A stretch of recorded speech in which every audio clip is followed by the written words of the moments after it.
Hi అండి. Welcome back to our channel. ఈ మధ్యలో నేను అబ్జర్వ్ చేసింది ఏంటంటే, లైక్‌ల కంటే ఎక్కువ కామెంట్స్ వస్తున్నాయి. నాకెందుకో అర్థం అవ్వట్లేదన్నమాట.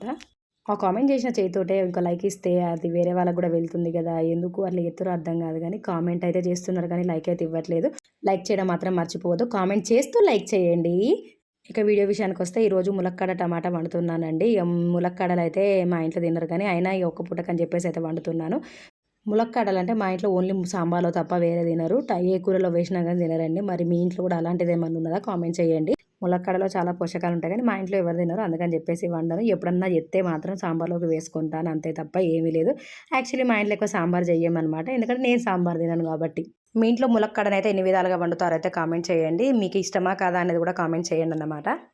లైక్ చేయండి అని ఊకే అడుగుతా ఉంటారు. ఏందా అని అనుకుంటారేమో గానీ మీరిచ్చే ఒక చిన్న లైకు ఆ వీడియో వేరే వాళ్ళకి వెళ్ళేలా చేస్తుందండి. అందుకని చెప్పేసి ఊకే లైక్ చేయండి అని అంటాం గానీ లేకపోతే ఏమీ లేదు. మా వీడియో ముందుకెళ్ళడానికి మీరిచ్చే ఒక్క చిన్న లైక్ మాకు సపోర్ట్‌గా నిలుస్తుందన్నమాట. అందుకని చెప్పేసి లైక్ అడుగుతాము. సరేలెండి ఈ లైక్‌లో కూడా వదిలేసి కర్రీ ఫైనల్ లుక్ ఎలా ఉందయితే కామెంట్ చేయండి. సరే గాని పోతా పోతా ఒక చిన్న లైక్ ఇచ్చి పోండి. వీడియో ఎలా ఉందో కామెంట్ చేయండి. నెక్స్ట్ వీడియోలో కలుద్దాం. ఉంటాను. బాయ్.